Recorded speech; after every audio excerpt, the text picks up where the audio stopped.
Welcome back. We are in Genesis chapter 28 in this episode. In Genesis chapter 28 is a turning point in many ways, or maybe it's the beginning of a turning point in Jacob's life.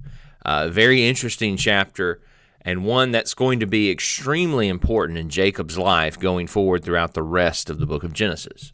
So beginning in Genesis chapter 28, verse 1 through 5, we have Jacob being sent away from home, sent to his mother's brother, Laban. It says, Then Isaac called Jacob and blessed him and charged him and said to him, You shall not take a wife from the daughters of Canaan. Arise, go to Padan Aram, to the house of Bethuel, your mother's father, and take yourself a wife from there of the daughters of Laban, your mother's brother. May God Almighty bless you and make you fruitful and multiply you, that you may be an assembly of peoples, and give you the blessing of Abraham to you and your descendants with you, that you may inherit the land in which you are a stranger, which God gave to Abraham.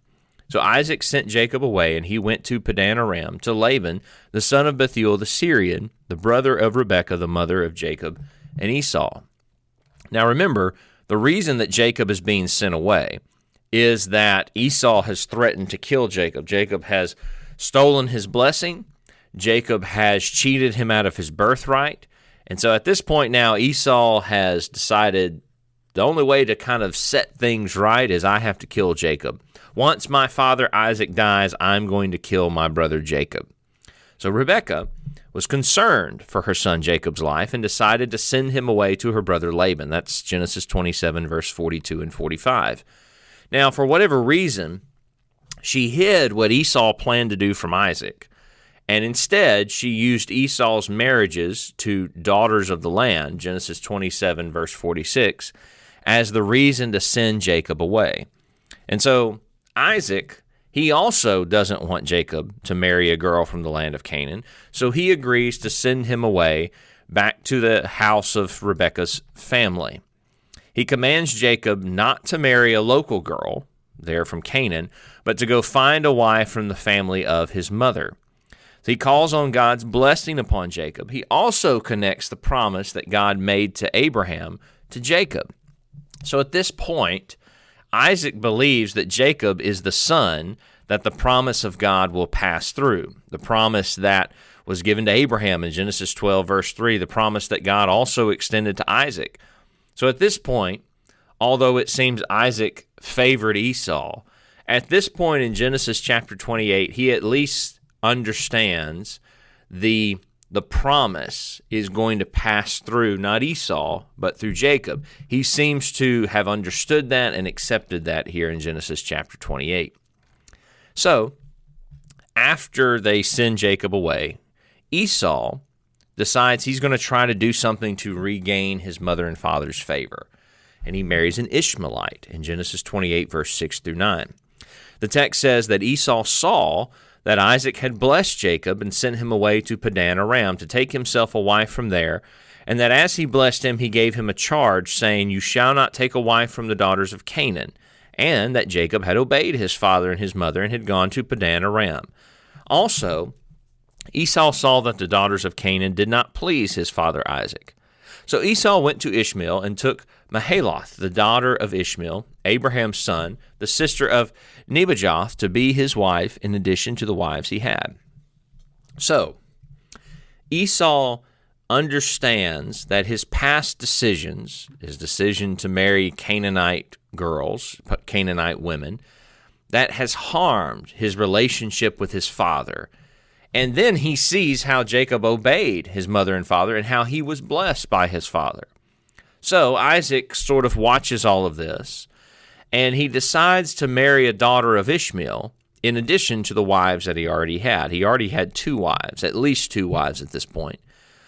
Now, the text does not reveal what Isaac thought about this marriage, Esau marrying a daughter of Ishmael, although Esau thinks, or at least Esau hopes, that it would have been pleasing to Isaac.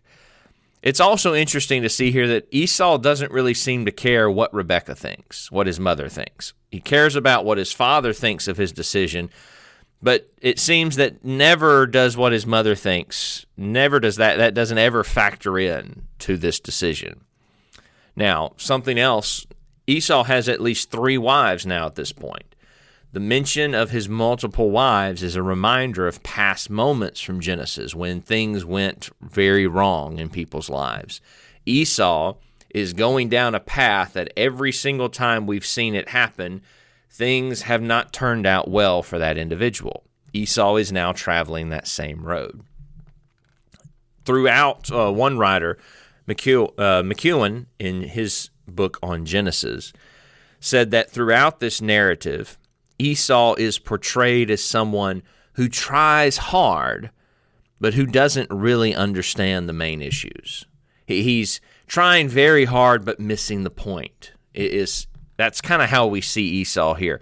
He wants to please his father and mother, but he kind of misses the point here. He takes daughters of the land of Canaan. They were not, they displeased his mother and father. Oh, well, let me fix it. He goes and takes another wife. It's as if Esau is trying all the wrong things and trying all the wrong ways to make his mother and father happy, and he continues to miss the point. So we have that little tidbit about Esau thrown in here, and then the narrative shifts back to Jacob on his travel. He makes a stop one night, and he has a dream. And we read about that in Genesis 28, verse 10 through verse 22. The text says, "Now Jacob went out from Beersheba, and he went toward Haran. So he came to a certain place and stayed there all night because the sun had set. And he took one of the stones of that place and put it at his head, and he lay down in that place to sleep. Then he dreamed, and behold, a ladder was set upon the earth, and its top reached to heaven. And there the angels of God were ascending and descending on it. And behold, the Lord stood above it and said, I am the Lord God of Abraham your father, and the God of Isaac. The land on which you lie I will give to you and your descendants. Also, your descendants shall be as the dust of the earth. You shall spread abroad to the west and the east, to the north and the south. And in you and in your seed all the families of the earth shall be blessed. Behold, I am with you, and will keep you wherever you go, and will bring you back to this land, for I will not leave you until I have done what I have spoken to you." So this was a journey, the journey that Jacob's been sent on. This is a journey of about 500 miles. And Jacob, this place where he stops and sleeps for the night, we're not told where it is just yet, but it's about a 2 or 3 day journey from Beersheba. So very early into his long journey, he has this dream. While he slept using a stone as a pillow, he had a dream, and he saw a ladder, or I think some translations may say a stairway.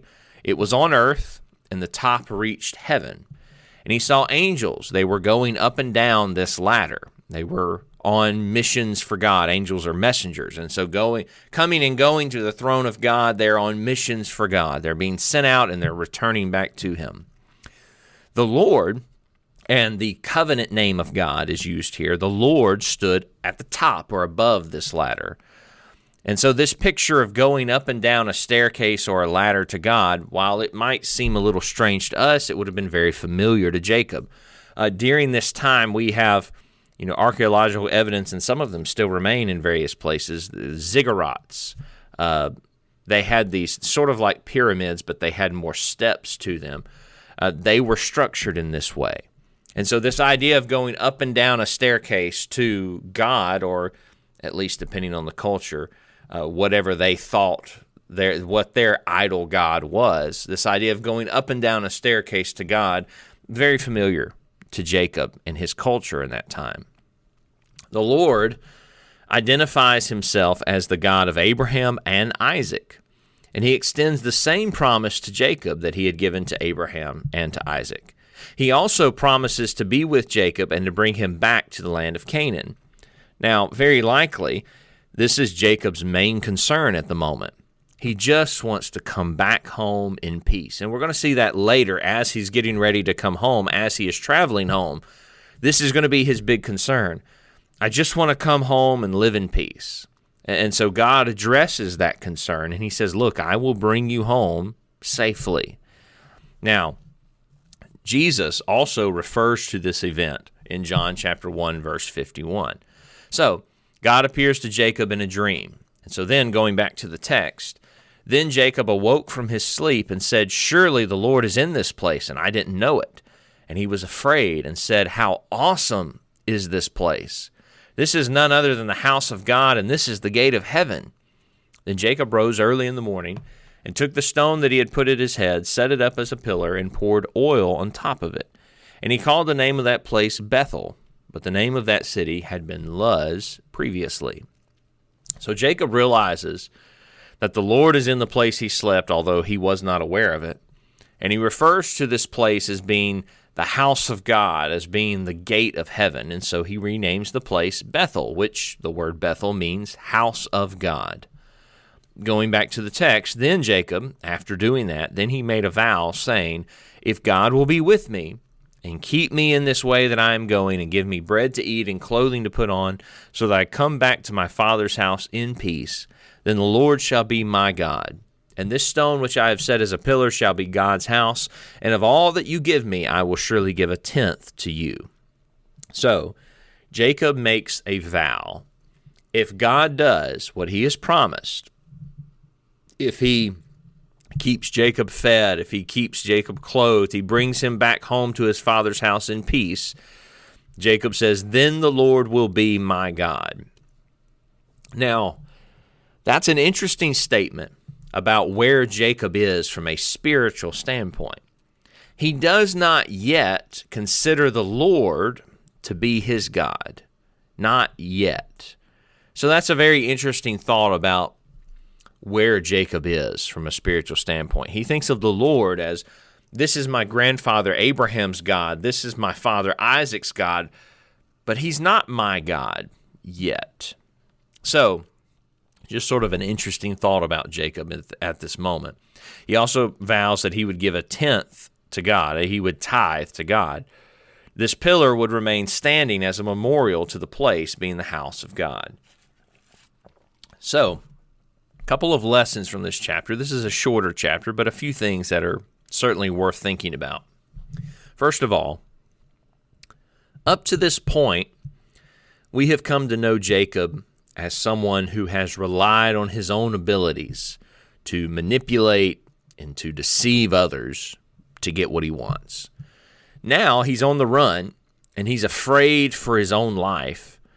And here in this moment, God appears to him and offers him another way.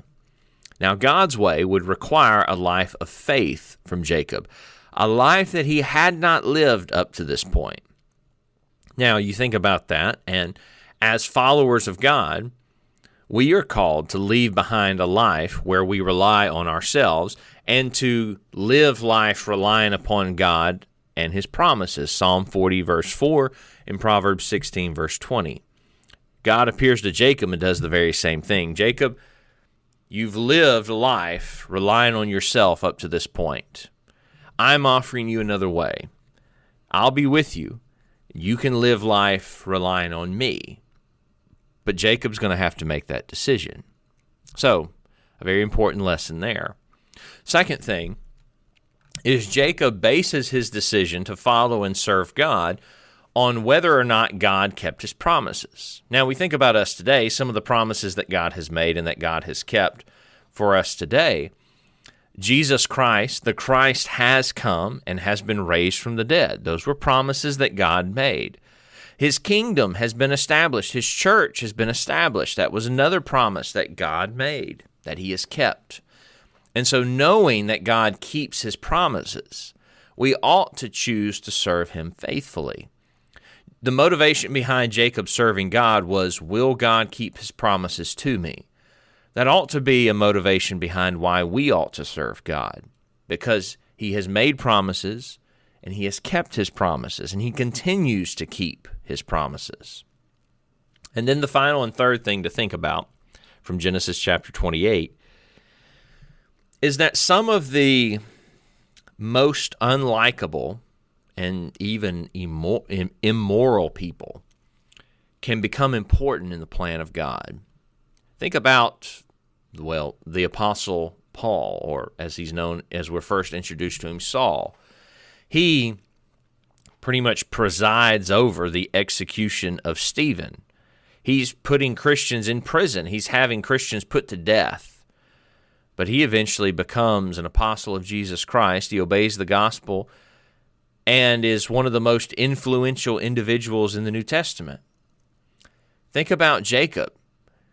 Jacob has been an extremely unlikable person up to this point in our study.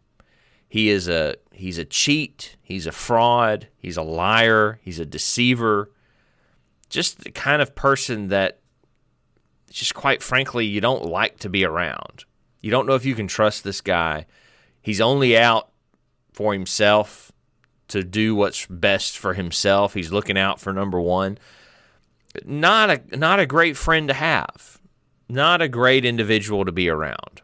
Not a likable person at all. And yet, this is who God is going to use to bring Jesus Christ into this world.